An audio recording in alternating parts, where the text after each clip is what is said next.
Paper two का जो performance है ना वही ओवरऑल परफॉर्मेंस बताएगा, क्योंकि पेपर टू में आधा से ज्यादा लोग थक चुके हैं, ठीक है। तो पेपर टू जिसका ज्यादा अच्छा जाता है उसकी ओवरऑल परफॉर्मेंस जो है वो ज्यादा अच्छी जाती है, ये भी देखा। क्वेश्चंस नहीं बन रहे जो कि जे एडवांस से ऑलमोस्ट 90% यही होगा कि आपसे क्वेश्चंस नहीं बनेंगे।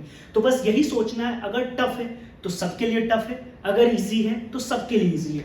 कोई चैप्टर है, मान लो आयनिक इक्विलिब्रियम है, वो हमको पता है कि मेरे को उसमें कॉन्फिडेंस नहीं है तो मुझे उसके साथ कोई छेड़खानी नहीं करनी चाहिए। जो चैप्टर्स आसान है सबसे पहले इनऑर्गेनिक करो।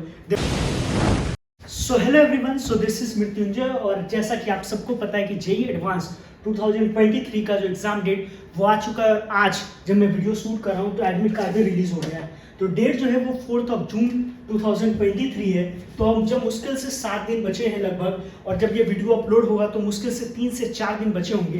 तो उस मोमेंट पे आपको क्या करना है, आपको एग्जाम के दिन क्या करना है, एग्जाम से 3-4 दिन पहले की आपकी क्या टाइम टेबल होना चाहिए, उसके बारे में बात करूंगा। इस वीडियो में मैं ये नहीं बताऊंगा कि क्या पढ़ना है क्या नहीं पढ़ना है, वो आपने पूरे साल भर, किसी ने 2 साल, किसी ने 3 साल, जो भी मेहनत किया है वो ऑलरेडी कर चुका है। तो अब जब हम एग्जाम के डे में जाएंगे तो आउटपुट हमारा कैसे ज़्यादा आ सकता है उसके बारे में मैंने कुछ पॉइंट्स लिखे हैं। इधर वाले ज़्यादा इंपॉर्टेंट है, इधर वाले लेस इंपॉर्टेंट है, तो उन पर थोड़ा थोड़ा बात हम सब पे करेंगे।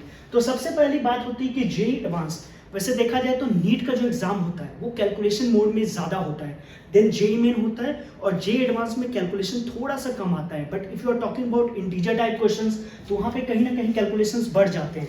तो आपको कैलकुलेशंस पे ध्यान रखना है, ज़्यादा से ज़्यादा सीली मिस्टेक्स पे ध्यान रखना है। कैलकुलेशन के लिए आपको फिजिकल केमिस्ट्री, फिजिक्स और मैथ्स में ध्यान रखना पड़ेगा। ऑर्गेनिक वगैरह में तो कैलकुलेशंस के चांसेस काफ़ी कम होते हैं, इनऑर्गेनिक में तो होते ही नहीं है।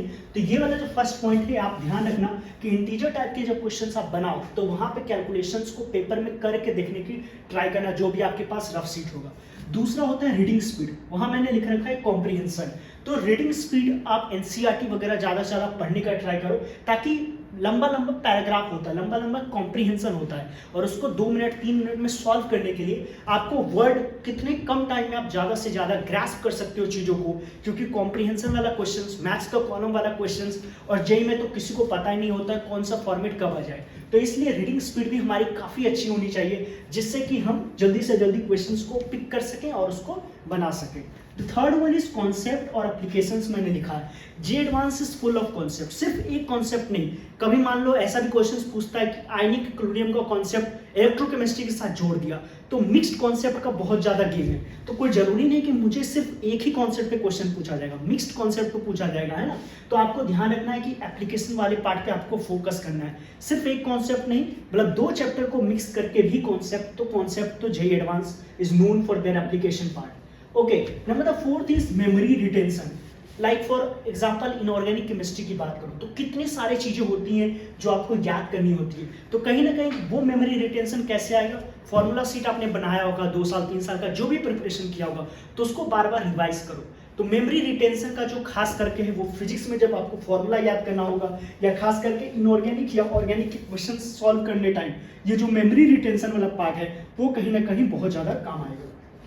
Number 5 is body clock. आप सबको पता है कि शुरू से मोटिवेशन सेशन जब से हुआ तब से मैंने भी, सर लोगों ने, सब ने आपको बताया था कि 9 to 12 और खास करके जो 2 वाला 2 to 5 है, इस टाइम अगर आप सोती हो तो प्लीज़ 3 से 4 दिन जो भी बचे हैं, 6-7 दिन जो भी बचे हैं उसमें मत सो, क्योंकि बॉडी क्लॉक खराब नहीं होना चाहिए एग्जाम से पहले। जल्दी से जल्दी आप रात को सो जाए और सुबह ज़्यादा से ज़्यादा उठने का ट्राई करेंगे। तो नॉर्मल चीज़ है, लेकिन आपने पूरे साल भर अगर आपने इसको प्रैक्टिस किया होगा तो अभी आपको प्रॉब्लम नहीं आएगा। उसके बाद be selective, what not to do. क्योंकि आप देखते होंगे जेई एडवांस का जो कट ऑफ है, अगर ऑफिशियल कट ऑफ की भी मैं बात करूं तो सब्जेक्ट वाइज कट ऑफ मात्र 10% है। तो मैं कह रहा हूं be selective, what not to do. हमें सिर्फ ये पता चलना चाहिए, अगर मेरे पास कोई पेपर है तो हम देखते के साथ अगर ये बता पाए कि ये करना है, ये नहीं करना है, जो नहीं करना है उसको हटाना है। वो कैसे पता चलेगा, मान लो कोई लंबा सा क्वेश्चन है, कोई चैप्टर है, मान लो आयनिक इक्विलिब्रियम है, वो हमको पता है कि मेरे को उसमें कॉन्फिडेंस नहीं है तो मुझे उसके साथ कोई छेड़खानी नहीं करनी चाहिए। जो चैप्टर्स आसान है सबसे पहले इनऑर्गेनिक करो, देन ऑर्गेनिक करो। जो छोटा छोटा है, मतलब नॉर्मल ऑब्जेक्टिव टाइप का क्वेश्चन है, तो आपको सेलेक्टिव होना पड़ेगा। आपको देखना पड़ेगा कि कौन सा कुछ चीजें हैं जो हमें नहीं करनी है, क्योंकि आपको पता है जेई एडवांस का कट ऑफ बहुत ही नॉमिनल रेट पे होता है। मैंने जेई मेन का भी जब वीडियो बनाया था तो भी बोला था कि हमें पहले अपना ट्राई आउट मार करके पहले जो कट ऑफ है, जो मिनिमम कट ऑफ है 35%, 25% जो भी है, उसको पहले बैरियर को क्रॉस करना है। तो उसके लिए हमें सबसे ज़्यादा इंपॉर्टेंट होता है कि हम सेलेक्टिव रहें, जो आसान आसान क्वेश्चन है उसको पिक करें और उसको खत्म करें। उसके बाद जो सीक्वेंस होगा मेरे अनुसार अगर आप मानोगे तो सबसे पहले आपको केमिस्ट्री पकड़ना है, उसमें भी inorganic, then organic, then physical, then physics पकड़ो एंड देन मैथ्स पकड़ो, मैथ, देन अगेन आप इसके हार्ड पे जाओ, इसके हार्ड पे जाओ एंड देन मैथ्स का हार्ड करो लास्ट में। उसके बाद फार्मूला शीट, आई होप कि आप सबने फार्मूला शीट बना लिया होगा। तो जितने भी 3 से 4 दिन अभी जब ये वीडियो मतलब हो जाएगा तो सिर्फ और सिर्फ फार्मूला शीट को जरूर देखना है। एक चीज मैंने छोड़ दिया था, यहाँ पे PYQs आप ऐड कर सकते हो, लाइक कैलकुलेशंस के लिए आप PYQs कर सकते हो। उससे आपको पता चल जाएगा कि क्या आपकी कैलकुलेशन ठीक है नहीं है।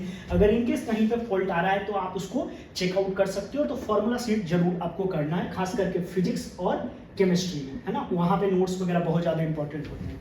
उसके बाद कुछ इधर वाले पॉइंट हैं जो थोड़ा सा लेस इंपॉर्टेंट है, लेकिन अगर प्रिसाइजली देखा जाए तो एग्जाम में आप कैसा परफॉर्म करते हैं वो ज़्यादा इंपॉर्टेंट है। तो बी कूल, आप सबने MS धोनी का नाम सुन रखा, कितना भी स्ट्रेस सिचुएशन हो, क्वेश्चंस बन रहे हैं, अगर मान लो क्वेश्चंस नहीं बन रहे, जो कि JEE एडवांस से ऑलमोस्ट 90% यही होगा कि आपसे क्वेश्चंस नहीं बनेंगे, तो बस यही सोचना है अगर टफ है तो सबके लिए टफ है, अगर इजी है तो सबके लिए इजी है। तो आपको अपना कूल टेम्परामेंट हमेशा रखना है, सेंटर को हमेशा विजिट कर ले। हो सकता है आपका कोटा में सेंटर नहीं मिला हो, कहीं और मिला हो, तो एक बार सेंटर में 1-2 दिन पहले जाकर के देख ले कि आपका सेंटर कहाँ है, लेट नहीं जाए, ताकि माइंड में, मुझे अभी भी याद है मेरा जब JEE का प्रिपरेशन, जब मेरा JEE का एग्जाम था तो उसमें सेंटर में ही प्रॉब्लम आ गई थी। तो वो गलती आप नहीं करें, आप पहले से जाकर के देख लें कि आपका सेंटर कहाँ पे है, आपको कितना डिस्टेंस में आप पहुंच जाओगे, है ना। तो सब कुछ आप पहले से अगर पता रहेगा तो आपको धरफरी नहीं होगा। उसके बाद सबसे इंपॉर्टेंट बात है, पेपर 1 को डिस्कस नहीं करना है। कई बार क्या होता है, हम पेपर 1 दे करके आते हैं, जब आपके कोचिंग में भी एग्जाम होते होंगे तो आप देखते होंगे पेपर 1 का एग्जाम होता है, फिर हम दोस्तों से डिस्कस करते हैं, देन पता चलता है कि मेरा गलत हो गया है, किसी ने बोल दिया पेपर तो टफ था, तो उसका जो प्रभाव है वो पेपर 2 में भी पड़ता है। अब पेपर 1 में जो हो गया उसको हम नहीं बदल सकते ना, तो उसको डिस्कस करने की अभी जरूरत नहीं है। तो पेपर 1 के बाद कभी भी डिस्कस ना करें। हो सकता है सामने वाला ऐसे फालतू फेंक रहा हो, तो जरूरी नहीं है कि जो बोला जा रहा है वो सही ही है, ठीक है। पेपर 2 कंपैरेटिवली इजी ही होता है, हमेशा पेपर 2 को इजी बनाया जाता है, लेकिन हमारा यहाँ पे जो बॉडी का क्लॉक है ना, वो उस टाइप का सेट नहीं होता है। जैसे हम सेकंड शिफ्ट में जाते हैं और हमारे को अगर सोने की आदत होती है तो हमारा जो एफिशिएंसी है वो देखा गया है एक बार कि 40% से भी नीचे चला जाता है। तो पेपर 2 हमें हार्ड लगता है, लेकिन पेपर 2 असली में ईजी होता है। लेकिन उस टाइम पे हमारी जो 3 घंटे पेपर देने के बाद जो इफेक्टिवनेस है, या बीच में जैसे हम कुछ मतलब हल्का खाना खाना है आपको ब्रेक में, अगर आप भारी खाना खाओगे तो डेफिनेटली आपका जो मेमोरी है मतलब नींद से आने लगेगी, और पेपर 2 में जो आपका आउटपुट है वो आप नहीं दे पाओगे। तो ध्यान रखना है। और पेपर 2 का जो परफॉर्मेंस है ना, वही ओवरऑल परफॉर्मेंस बताएगा, क्योंकि पेपर 2 में आधा से ज्यादा लोग थक चुके हैं, ठीक है। तो पेपर 2 जिसका ज्यादा अच्छा जाता है उसकी ओवरऑल परफॉर्मेंस जो है वो ज्यादा अच्छी जाती है, ये भी देखा गया है पिछले कई सालों के अगर हम रिकॉर्ड्स देखें। And the most important thing is it's not the end, ठीक है। IIT के बिना भी लाइफ बहुत अच्छी है, और IIT के साथ तो खैर लाइफ अच्छी है। तो हमेशा अपने माइंड में रखना इट्स नॉट द एंड। आपने जो मेहनत करी है आज, आप किसी भी कॉलेज में जाओगे, in case if you are done hard work, तो आप किसी भी कॉलेज में जाते हो, लेट्स से मैं फॉर एग्जांपल की बात करता हूँ कि अगर आप CSE लेते हो और अगर आपको मेहनत करने की आदत है, जैसा कि मुझे लगता है आप में से बहुत सारे लोग हैं 14-15 घंटे पढ़ते होंगे, तो if you are habit of doing hard work, तो डेफिनेटली बात मानो कि अगर आपको 14 से 15 घंटा पढ़ने की आदत है, तो वो अगर आपको सॉफ्टवेयर मतलब इंडस्ट्री में जब जाओगे तो कोडिंग वगैरह करोगे, मुश्किल से 3 महीने में प्लेसमेंट लगती है भाई। तो अगर आपके पास इतना हार्ड वर्क करने का है ना, तो आप अमेजोन, गूगल, माइक्रोसॉफ्ट, कुछ भी होगा, बड़े से बड़े जो मतलब जो भी कोडिंग का मतलब कॉन्टेस्ट होते हैं, जितने भी बड़े बड़े मतलब कंपनीज हैं, MNCs हैं, उसमें आपकी जॉब कोई नहीं रोक सकता। तो इट्स नॉट द एंड। तो आपका एग्जाम का है मेरे ख्याल से 4 जून 2023 का है, और एडमिट कार्ड वगैरह आपको सब कुछ आ चुका है। तो these are the some of the points. तो इस जो वीडियो में उसमें मैंने ये सब नहीं डिस्कस किया कि आपको पढ़ना कैसे है ना, last 7 days, last 15 days, because already you have done. And I think जो भी आपके सर हैं क्लास में ऑब्वियसली आपको बता चुके होंगे कि कैसे करना है। तो ये एक जनरल इंस्ट्रक्शन था JEE एडवांस से पहले। तो होप करता हूँ कि आपका वीडियो मतलब आपका जो एग्जाम है वो बहुत अच्छा आएगा, और रिजल्ट आएगा तो फिर उसका भी रिजल्ट का सेलिब्रेशन करेंगे। तो मिलते हैं नेक्स्ट वीडियो में। Thank you, love you all.